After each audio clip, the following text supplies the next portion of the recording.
Welcome to my YouTube channel. Today topic add question tag English grammar. आता बघा आता topic आहे आपला ऍड क्वेश्चन टॅग. हे बघायचं आपल्याला इंग्लिश ग्रामर मध्ये. आता हे महत्त्वाचा टॉपिक आहे. हे 10वीच्या बोर्ड मध्ये किंवा 9वीला हे 1 मार्काला पडते. आता इथं पहिल्यांदा काय करायचं आपल्याला पहिल्यांदा बघा पहिला नेम काय सांगताय ते रमेश गोज टू स्कूल. आपला रूल नंबर 1 आपल्याला सांगतं की आहे पूर्ण पहिलं वाक्य आहे लिहून घ्यायचे. रमेश गोज टू स्कूल हे पूर्ण घेतलं. त्यानंतर तुझा पुढचा नेम काय सांगते कॉमा द्यायचा. कॉमा दिल्याच्या नंतर आता वाक्यामध्ये रमेशच्या नंतर कुठला हेल्पिंग वर्ब आलाय का ते बघायचं. हेल्पिंग वर्ब आलाय का तर हेल्पिंग वर्ब कुठला आलेला नाही. मग आपल्याला मेन वर्बला बघायचंय. आता मेन वर्ब कोणत्या काळामध्ये आहे ते बघायचंय. फर्स्ट फॉर्म आहे का सेकंड फॉर्म आहे का थर्ड फॉर्म आहे. मग ते इथं काय आलंय तर मेन वर्बला ईएस प्रत्यय आलाय. मग ईएस प्रत्यय जर आला तर आपल्याला काय वापरायचंय डज वापरायचंय. समजतंय इथे डज घ्यायचे. जर वाक्यात हेल्पिंग वर्ब आलं नसेल आणि जर मूळ क्रियापदाला एस किंवा एस प्रत्यय लागला असेल तर आपल्याला काय करायचंय डज घ्यायचंय. डज घेतल्यानंतर आता वाक्य पुढचा नेम काय सांगताय की वाक्य होकारार्थी असेल तर आपल्याला नकारार्थी करायचंय. नकारार्थी असेल तर होकारार्थी करायचंय. मग आपण इथं काय करायचंय आता वाक्य होकारार्थी वाक्यामध्ये नेव्हर नॉट सारखे शब्द आहेत का तर नाहीत. तर त्यामुळे इथं आपल्याला लिहिताना असं करायचंय डझंट आणि रमेश. आता हा वाक्याचा जो कर्ता आहे तर आपल्याला जर रमेश नाही लिहायचं तर रमेश जो आहे तो मुलगा आहे. तर त्यासाठी आपण कोणतं प्रोनाउन वापरतो ही. तर त्यासाठी आपण इथं ही घ्यायचं आणि शेवटी काय करायचंय क्वेश्चन मार्क द्यायचा आहे. तर ह्या ठिकाणी आपला हा पहिला सेंटेन्स कंप्लीट झाला. समजतंय. तर अशा प्रकारे त्याचा ऍड क्वेश्चन टॅग करायचा आहे. आता दुसरं वाक्य बघा. दुसऱ्या वाक्यामध्ये काय करायचंय आय गो टू स्कूल. पहिल्यांदा आहे तसं वाक्य लिहायचं आय गो टू स्कूल. आहे तसं गेलं. परत रोल नंबर आपण आता मी सांगितल्याप्रमाणे दिलेलं वाक्य आहे तसं परत द्यायचा कोमा. परत आयच्या पुढे कुठला सब्जेक्टच्या पुढे हेल्पिंग वर्ब आलाय का तर नाही आलं तर मग मेन वर्ब बघायचा कोणत्या फॉर्म मध्ये फर्स्ट सेकंड का थर्ड फॉर्म मध्ये. मग आपण काय केलं हे फर्स्ट फॉर्म मध्ये तर त्यासाठी इथं काय घेतलंय डू घेतलंय. परत आपण वाक्याचा होकारार्थी का नकारार्थी बघायचंय. आता वाक्य कशामध्ये होकारार्थी मध्ये तर त्यामुळे त्याला इथं काय करायचंय फक्त नकारार्थी करायचंय. तर त्या ठिकाणी असा एनटी लावायचा आहे डोंट. आणि जो वाक्याचा सब्जेक्ट आहे तो आहे तसा घ्यायचा आहे आणि शेवट काय करायचंय क्वेश्चन मारायचा आहे. परत सेंटेन्स नंबर 3 आता इथे काय सांगितलं बघा राम वेंट टू स्कूल. पहिला नियम सांगते राम वेंट टू स्कूल हे बाहेर तसं लिहायचं. परत लिहायच्या नंतर इथं काय करायचं आहे तुम्हाला कॉमा द्यायचा आहे. Roll number second. परत आपल्याला बघायचंय की रामच्या पुढं कुठला हेल्पिंग वर्ब आलाय का तर आला नाही.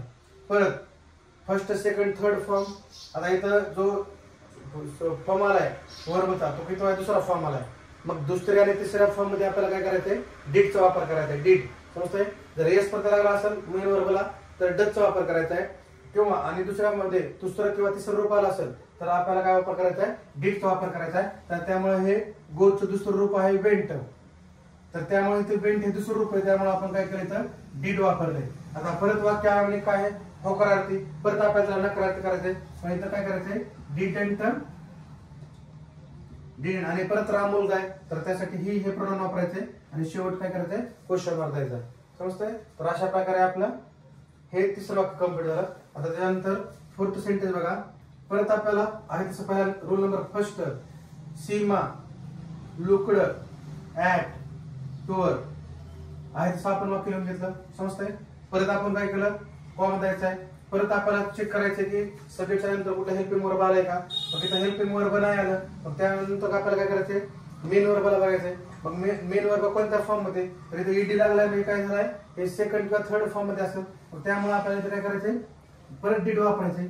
आणि डीड वापरायच्या नंतर परत आता वाक्यामध्ये नेव्हर नॉट सारखे शब्द आले का इथं पुढाच्या कुठं तर नाही आले. त्यामुळे त्याला काय करायचंय असं डोंट डिडंट असा शब्द वापरायचा डिडंट. आणि सीमा काय आता हे मुलगी तर त्यासाठी आपण कोणता प्रोनाउन वापरतो शी. तर या ठिकाणी शी लिहायचं आणि कॉमा सॉरी क्वेश्चन द्यायचा शेवट. तर अशा प्रकारे हे पहिले 4 वाक्य आपण काय केले तर कम्प्लीट केले. आता ह्याच्यानंतर बघा आता इथं काय सांगितलंय. आता हे थोडंसं वाक्य वेगळं आहे. कसं वेगळं आहे बघा. आता people watch the cricket match हे वाक्य आहे तसं पूर्ण लिहिलं आपण. त्याच्यानंतर आपण काय केला कॉमा दिला. कॉमा दिल्याच्या नंतर आता इथं बघायचंय की पीपलच्या नंतर कुठला हेल्पिंग वर्ब आलाय का तर नाही आलं. मग आपल्याला परत ते रूल सांगताय की हे वॉच कोणत्या फॉर्म मध्ये आहे ते बघायचं फर्स्ट का सेकंड का थर्ड फॉर्म मध्ये. मग हे आहे कोणत्या फॉर्म मध्ये फर्स्ट फॉर्म मध्ये.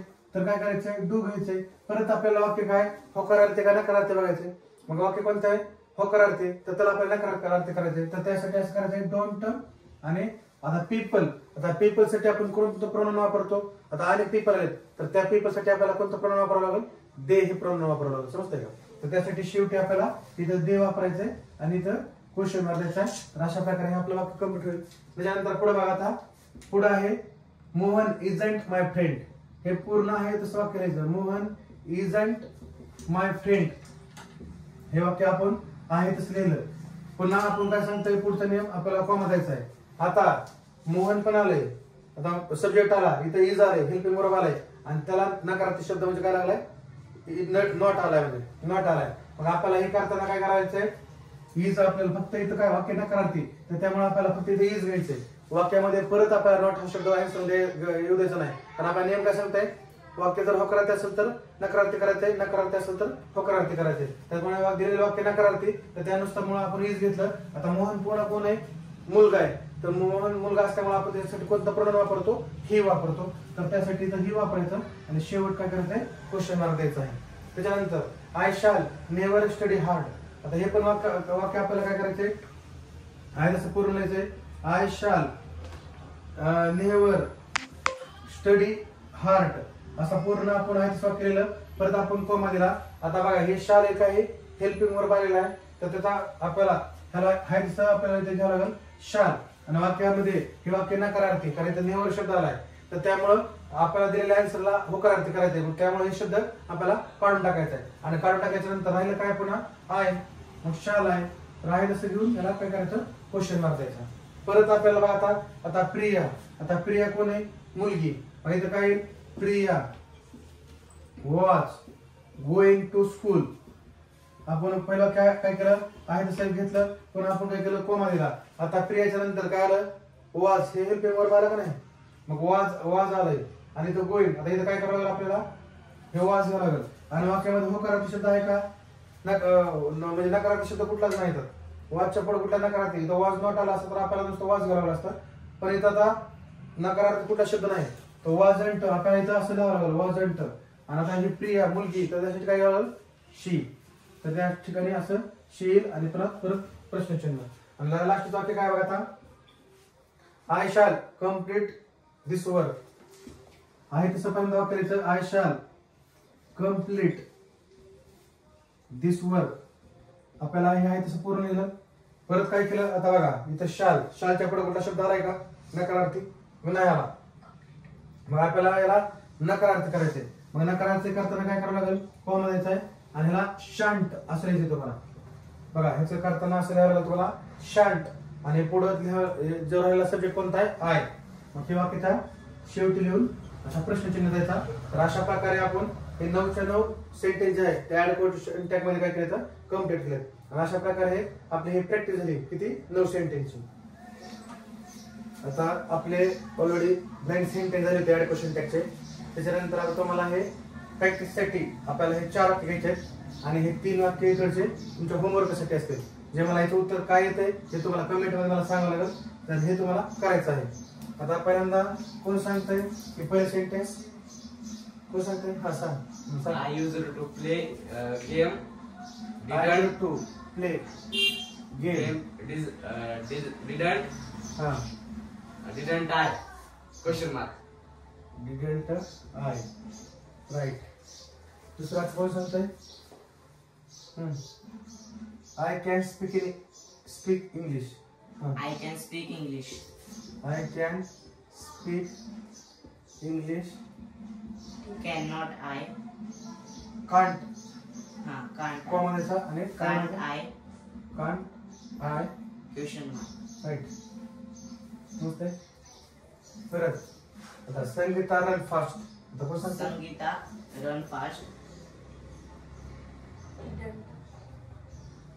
Don't she? हा, Don't she? Right. Don't She. She. Last काय असेल, My friends were singing a song. Right? We are not. My friends were singing The song. the song. We are not they. काय We are not. Weren't were not Where are they? Question mark. Weren't they आणि शेवटी काय करतात question mark. तर अशा प्रकारे आपली 4 सेंटेन्सची practice झाली आणि हे तुम्हाला असं होमवर्क. तर हे होमवर्क मध्ये मला कमेंट सांगायचंय हिचं उत्तर काय येते कमेंट करून सांगायचं की सेंटेन्सचे उत्तर काय येते. थँक्यू.